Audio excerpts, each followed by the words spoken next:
Hey, everybody. This is Kelly Dietrich. I'm the founder of the National Democratic Training Committee. We're super excited to be here tonight. Super excited to have a fantastic guest with Elisa McBride from AFSCME joining us. We are going to be talking not only about labor, the state of running a campaign and an economic agenda, what's going on with labor, but how labor can affect and help people who are running. We're going to talk about as well some tips and training for anyone who's running for office in 2018 and what that means. So appreciate you giving us a little bit of your time on this Thursday evening. As we get started here, I'm going to kind of run through a little bit of the agenda. And this is meant to be interactive. So if you have questions, if you have thoughts, we encourage you to type them in the chat. You should have that option in front of you, probably down below you. People will be reading and making certain that we try to respond to those. But we're going to have our welcome. This is it right here. We're going to have a brief introduction of not only myself, of Lisa, and of Pavitra Abraham, who is the Director of Live Training and Political Partnerships at the Training Committee. We're going to run through the current state of a Supreme Court case, Janus v. AFSCME. We're going to talk about what makes a good labor ally, why running for office is important, especially now, and especially at the local level. We'll have time then for the Q&A, a question and answer session, and we'll wrap it up. Hopefully you'll leave here having a better understanding of how labor is important and can help you and your campaign. You'll have a better understanding of why labor is important in general and why running for office is important, and merges those two together. So with that, if everyone, we want to know a little bit about you. Right? We want this to be interactive. We want to understand who's here. Let us know where you're calling in from. Go ahead and type it into the chat. We have Iowa City in the house. I actually lived in Iowa, not far from Iowa City, for a while in Muscatine. So welcome, Eleanor, excuse me. New Hampshire, Ohio, Colorado, New York. This is fantastic. It's like an early primary state bonanza here. It's fantastic. Florida, all the swing states are in the house. We'd want to know, are you already working with a candidate or with a union, excuse me. We want to understand what your comfort level is. Are you working with unions in your area? If so, which ones? It may not always, may not just be AFSCME. Let us know who you're working with. And then, are you running for office yourself? How many of you on this, and we expect this to grow as we go along, are actually running for office already? And if you are, what are you running for?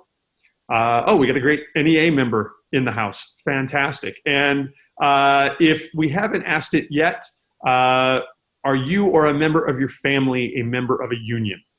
These are all just help us get to know you. Florida House District 116. Welcome, James. Glad to have you here. And Betty running for State House, Colorado State Senate. This is fantastic. Ross wishes he was a member of a union. Ross, we wish you were a member of a union too. Fantastic. Again, thanks everybody. San Francisco, awesome. Let's go ahead and kind of jump in and dive in. I'm going to give you a brief introduction about the National Democratic Training Committee, who I am. I am the guy who is lucky enough to run the National Democratic Training Committee. I'm really just a figurehead. My team is the one that makes this thing work. But the NDTC was created and has one sole mission, and that's to help Democrats win campaigns by providing them with free access to training, whether that's online or in person. We have an online training academy that is free for any Democrat anywhere in the country to sign up for. It has more than 20 courses, including a fantastic one on how to work with labor. It's available 24/7 on demand whenever you need it. We also have a very robust live training program. I think we've held more than 40 something. I think we're up to 43, 44 live trainings around the country. We want to be a resource for anyone who's willing to step up and run for office, because that can be a very big deal, especially at the local level, where you don't have necessarily the financial resources to hire experienced consultants or professional staff. You're kind of forced to reinvent the wheel on your own, and we don't believe that that's the way it should be. We believe that by providing anyone who's willing to step up and run and make a difference in their community with access to free training, three things are going to happen. The first, we're going to elect a lot more of you all as Democrats, and that's a fantastic thing, especially at the local level.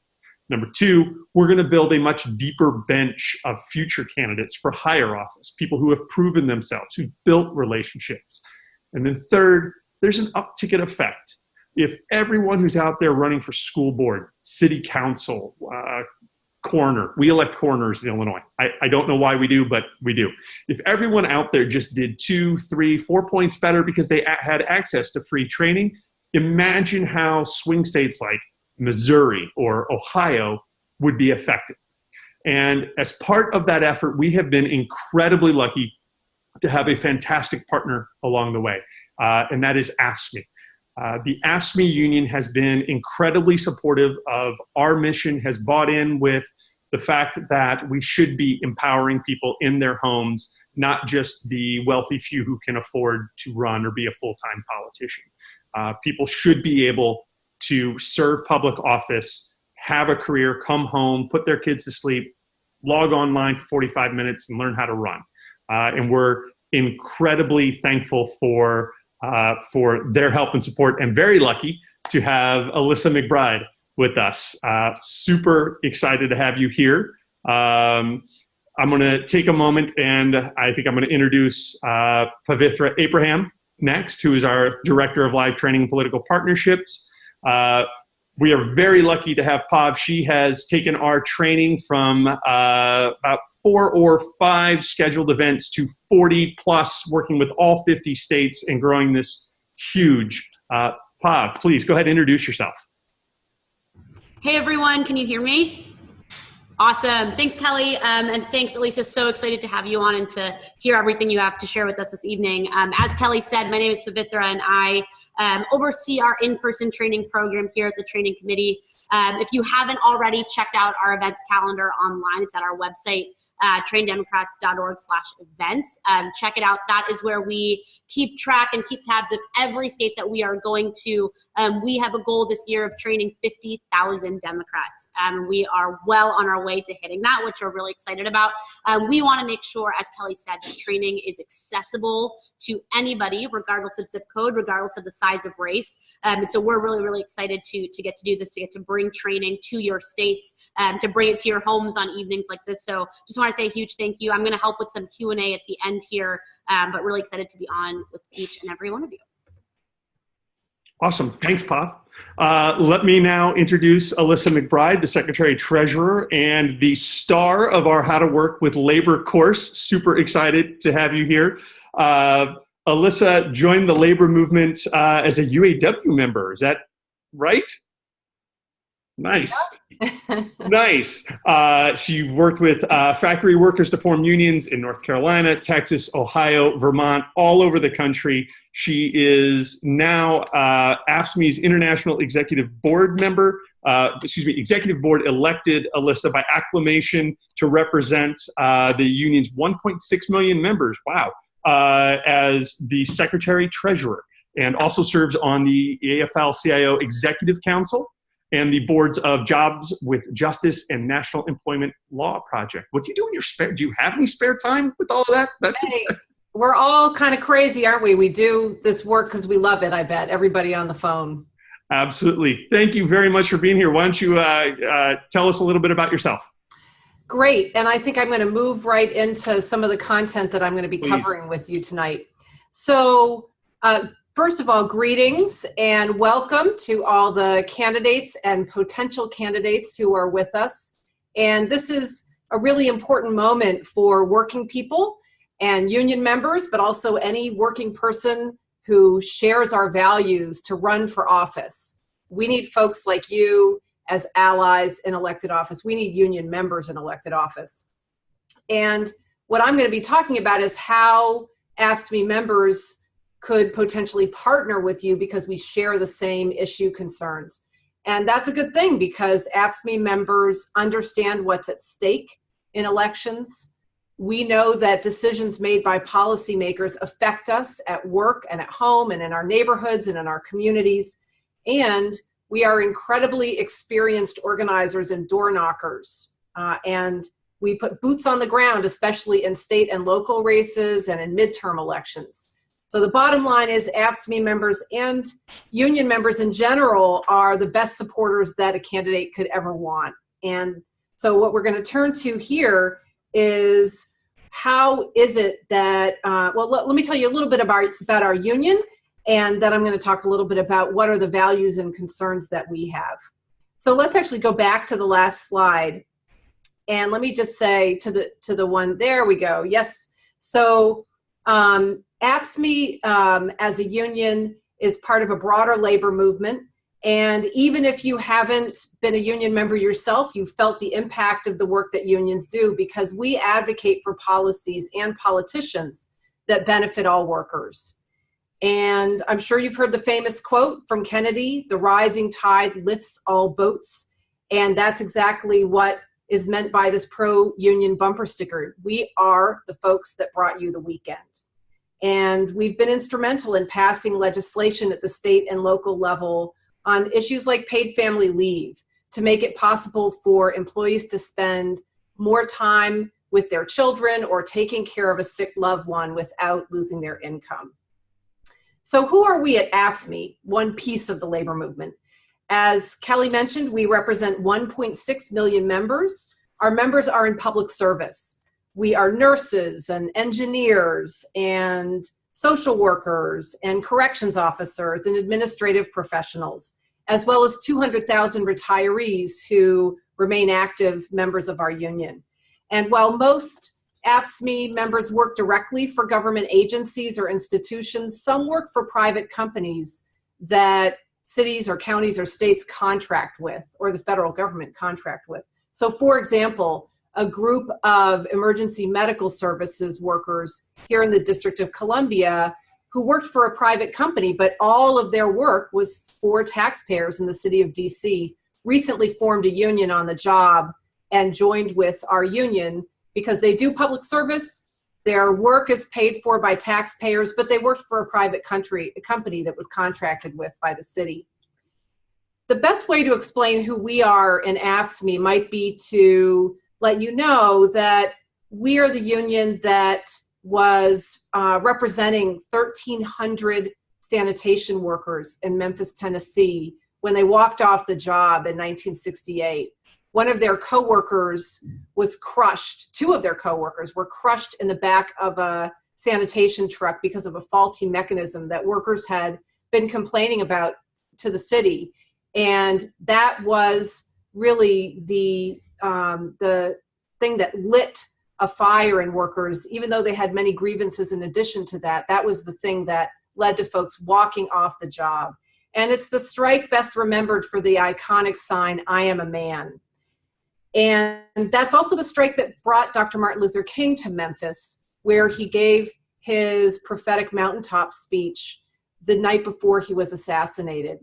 And we've been remembering that strike all year through a campaign we call I Am 2018. And it's both remembering that fight and that loss of Dr. King and that incredible movement for civil and labor rights, but it's also recommitting to that struggle because the fight is not over on any of the issues that those workers stood up for.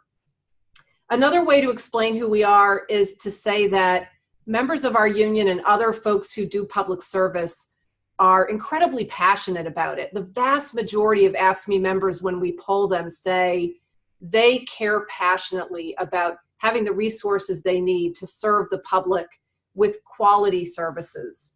And they're just as passionate about core values like you see on the screen. Values like social security so that we may all retire with dignity. Values like high quality health care. Values like a living wage for all workers. And these values are widely shared by AFSCME members across lines of gender and race and age and even ideology. And they're also shared by the broader public because AFSCME's members are a pretty good reflection of who US citizens are in a lot of ways. And so the agenda that they support and these values are actually not only the right thing to do, it's also a winning agenda. So I'm going to talk a little bit about our policy agenda and some of the specific ways that we can solve the challenges faced by working people in our country and address some of the economic inequality that's really been on the rise. And I'm going to only go through the top lines because of time. I just want to say we'll answer questions, but also we've got a lot more detail on these policy solutions that we can make available to you if you want to go deeper, which some of you I'm sure will. So our first goal is good jobs for all. And to achieve that, we really need to level the playing field for workers by ensuring that we have a voice on the job. And that means the right to negotiate a fair return on our work. And that means also raising the floor for everyone, because when union members negotiate, they're negotiating really for all workers. They're bringing up the floor. And that's about expanding collective bargaining rights, the right of workers to join together and negotiate with management. That right, just the basic right to have a voice on the job, to have a collective organization and a collective voice. That was the goal of the Memphis sanitation workers when they went on strike. They weren't asking for a nickel more an hour. They were saying, we want to sit at the table and negotiate as a group, as a union. And there are many public employees in this country who still don't have that right.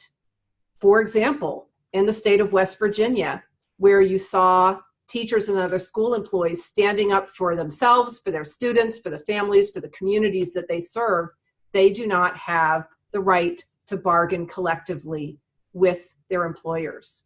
And so in cities and states where public employees and others are deprived of the right to collectively bargain, it's really critical that elected officials support legislation that encodes that into law.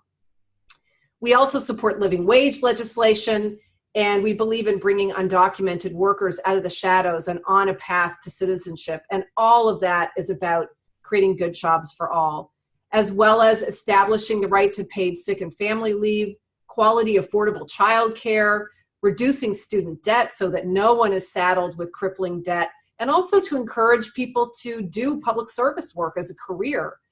And finally, that we need equal pay to close the pay gap between male and female workers, but also among ethnic and racial groups. We still have wage disparities based on gender and race in our country.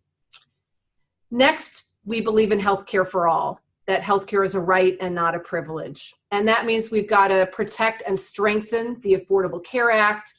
We've got to maintain federal Medicaid funding and promote Medicaid expansion, which was part of the ACA, and reduce prescription drug prices.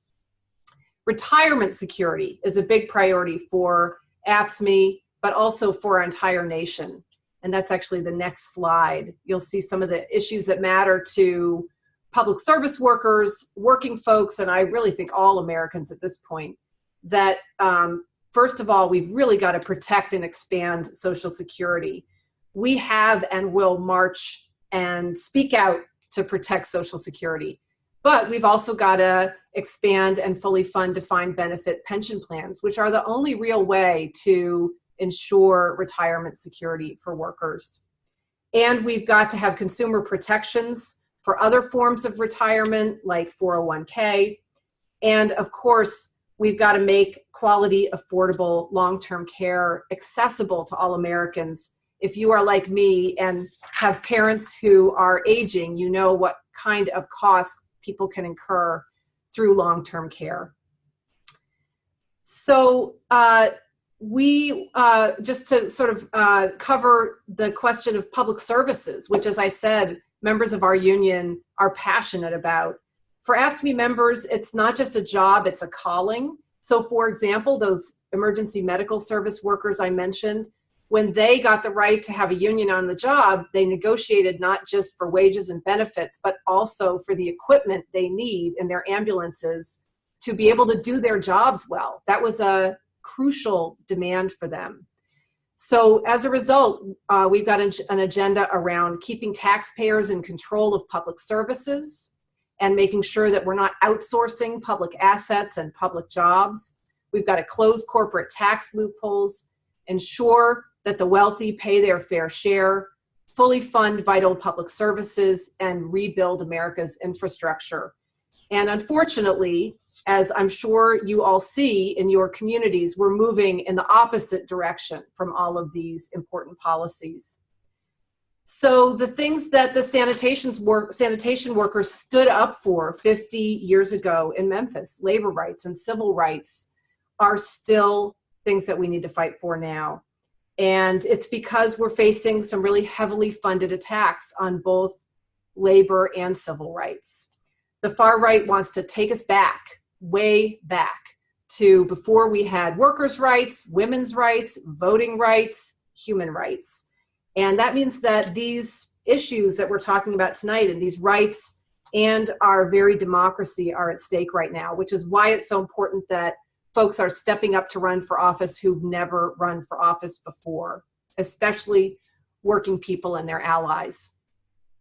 So let me say a word about this Supreme Court case, because I think people may have questions, and then we'll move on.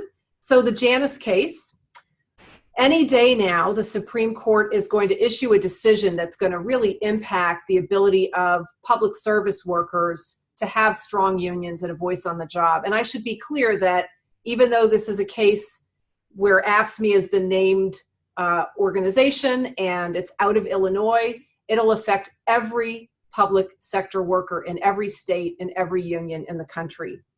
And the ultimate goal of those funding the case is to take away the freedom of working people to join together in strong unions. And the billionaires backing the case are really trying to overturn a 40-year-old precedent in a case called Abood.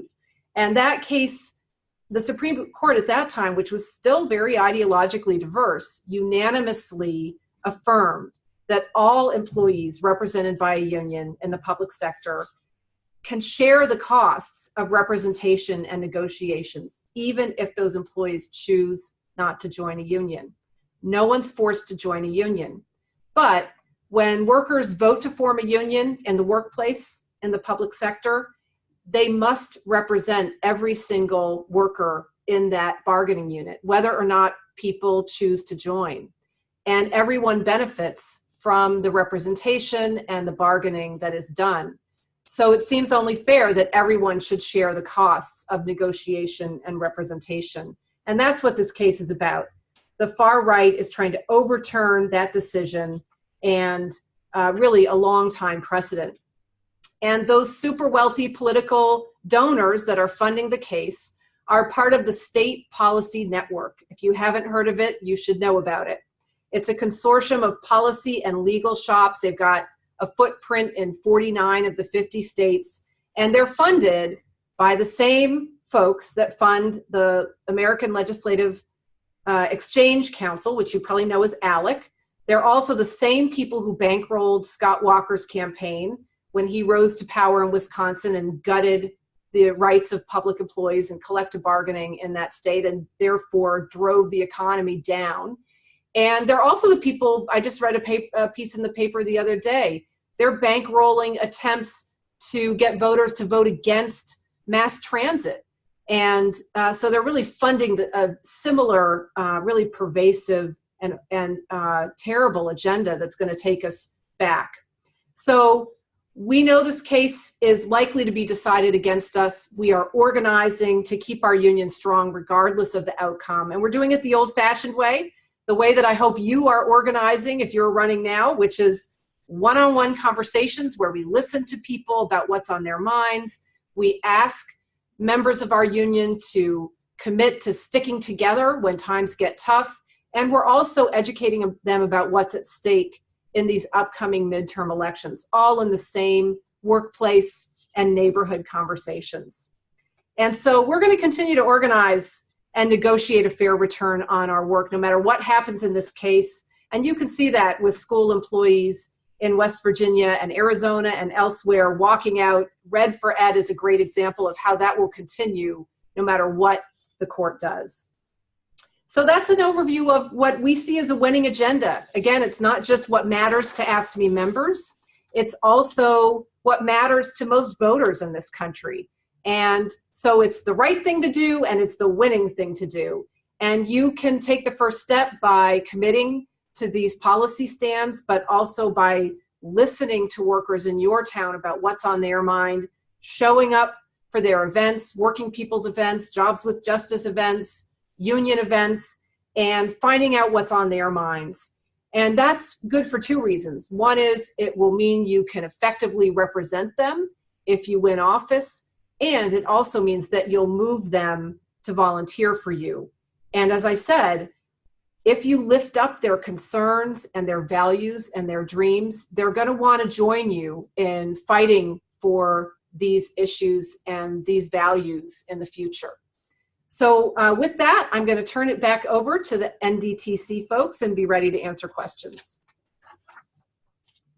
Thank you so much. I was taking notes, and I thought I knew what I was talking about, and I took so many notes. So thank you so much. That was extremely informative and helpful, and I think continues to emphasize the importance of the work that we're doing every day, the work that your team is doing. And to everybody on the phone, thank you for joining us. I want to talk a little bit now about what next and how we take everything we were just told and turn it into action.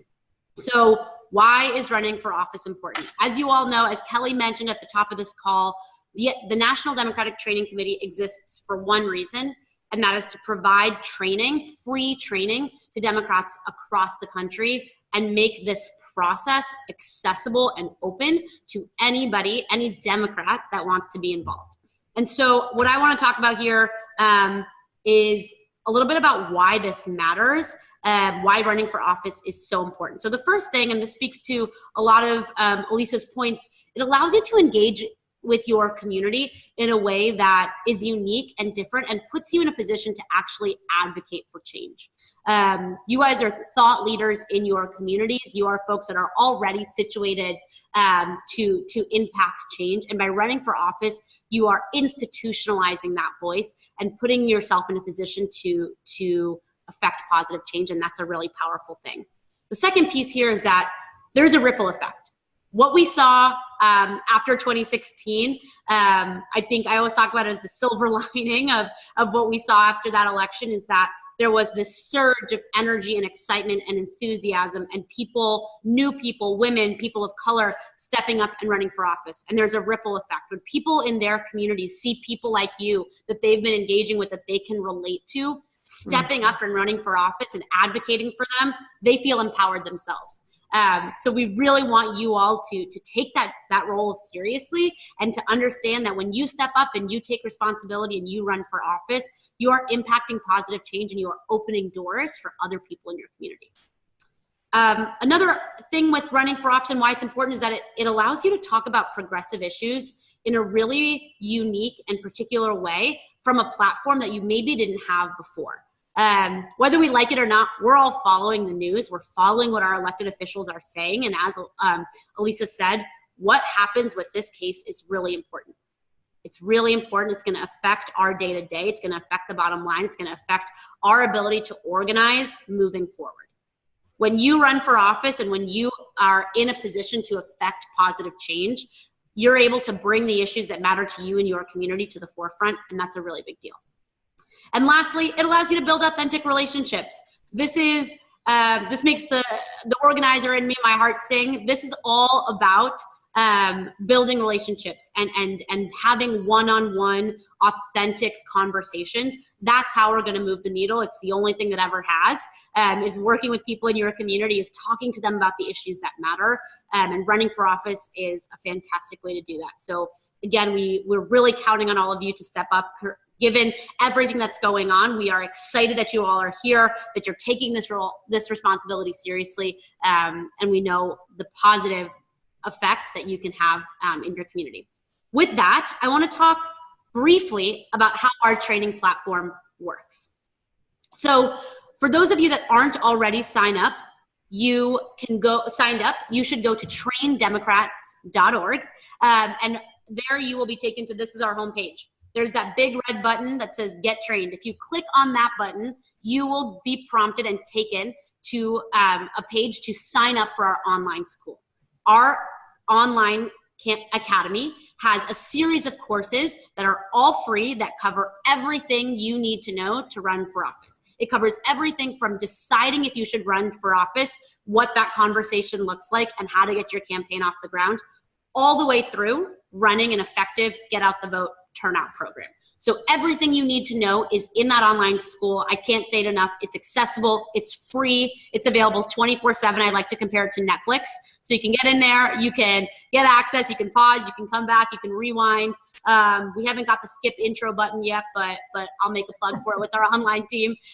And so this is really accessible. We want you guys to dive in there to take a look at the resources that are available to you 24/7 for free and start your journey on running for office.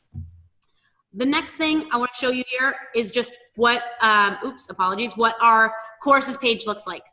So you can see here, we've divided all of our courses into different buckets: getting started, fundraising and finance, communications, digital, get out the vote. So you can see under each of those topics, there are all of the courses listed. We are really, really lucky to have a course about working with and gaining union support. That Elisa is the star trainer of that course. So take a look at it. There's tons of good information about how to work effectively with labor on your campaign. So again, traindemocrats.org. It's completely free. You get access to all of the courses, and we are excited to see you guys in our online academy. So with that, I want to open it up for questions. Elisa is still on the line. So if you have any questions you want to ask the group, to ask us, please go ahead and put them in that chat box, and I will kind of filter through and get any questions that we have here answered. So go ahead, again, type in your questions into that chat box, and we'll get them answered. One thing we did want to start with, Elisa, is a question that we get asked all the time, and I think particularly in the wake of the Janice cases. What are some specific things that elected officials can be doing, or candidates can be doing in the wake of this case to support the work of labor unions, and just what are some actionable things folks can be doing and thinking about in the immediate? Mm-hmm. So I mentioned one, which is just that there are plenty of workers who still don't have the right to organize a union, to have a voice on the job. So supporting the right to negotiate collectively for public employees is the first step. And but in the context of this Janice decision, there are a few specific things that we think are important. One is to create space for unions to reach newly hired public employees and inform them about their right to join the union and how they can benefit by sticking together with their coworkers. We call that new employee orientation. We work a lot with elected officials to make sure that there's a way for us to be made aware when new folks are hired, but also have good data on who is in the bargaining unit so we can reach them and organize. We want to give people a chance to organize for the first time if they don't have a union now, both in the private and the public sector.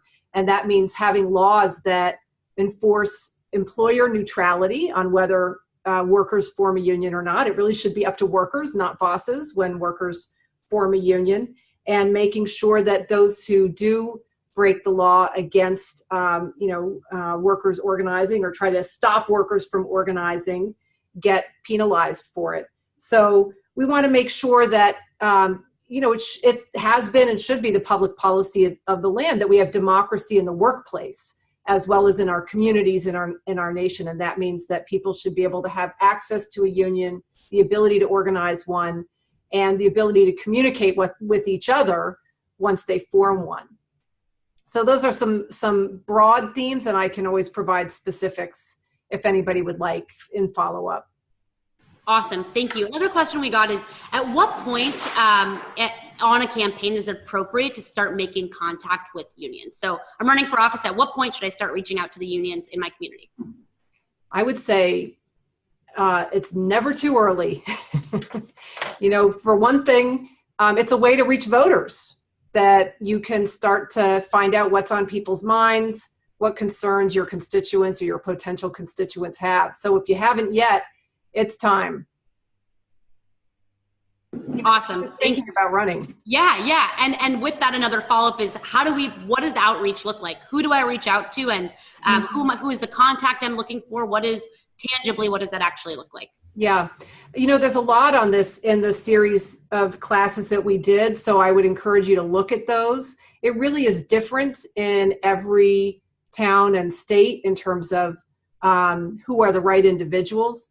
But there's often something called a Central Labor Council or a State Federation of Labor. That's the umbrella group for the unions in your town or city or county or your state. And that's one way to get started. That's great. Another question we had is, what is the best way to work with unions, particularly AFSCME? And I think this is asking specifically, are there specific things we should be talking about on our campaigns? What is the best way to actually engage with them?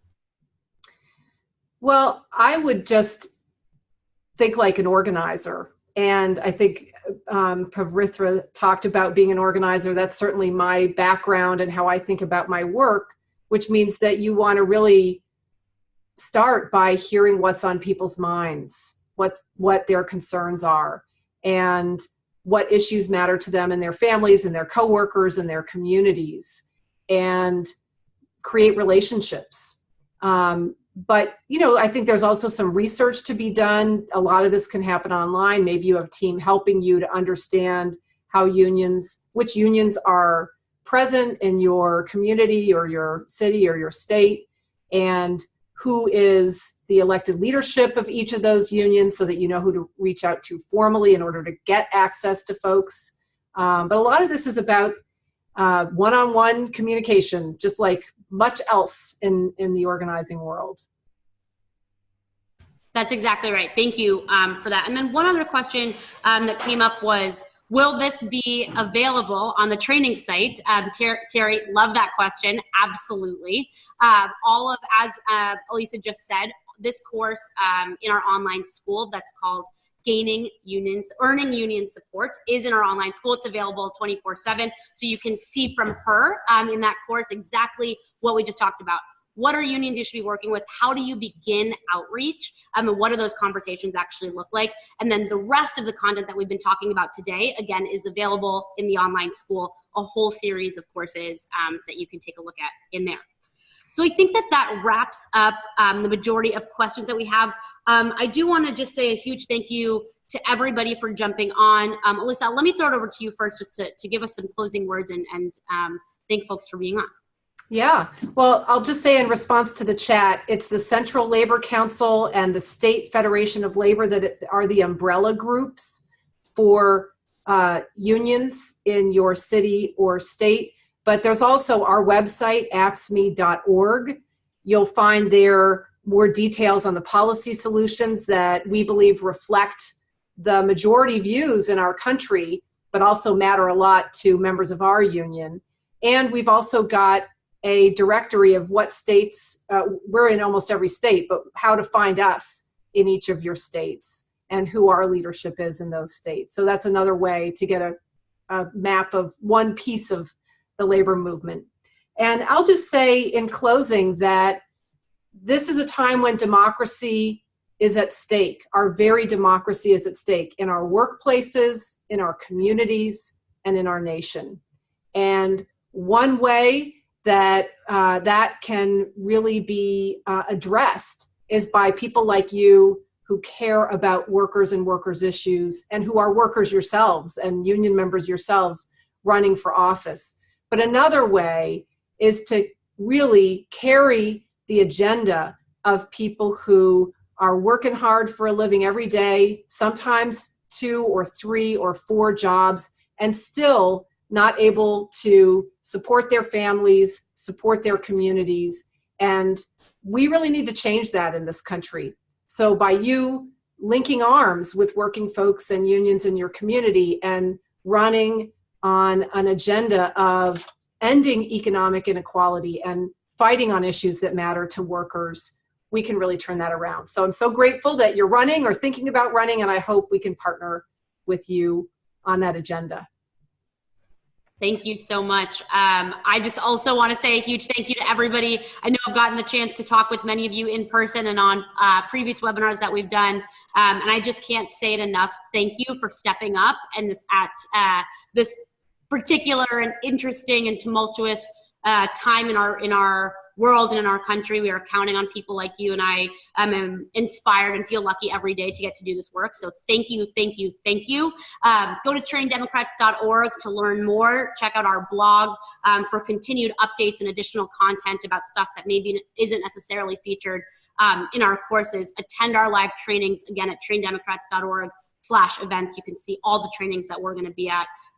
We feel really lucky to get to do this work with you and to support you guys in the work that you're doing and the races you are running. So thank you so much for joining us, for giving us your Thursday evening. We look forward to staying in touch. So get out there, work hard, kick some ass, win your races, and we will be in touch really soon. Thanks, everyone.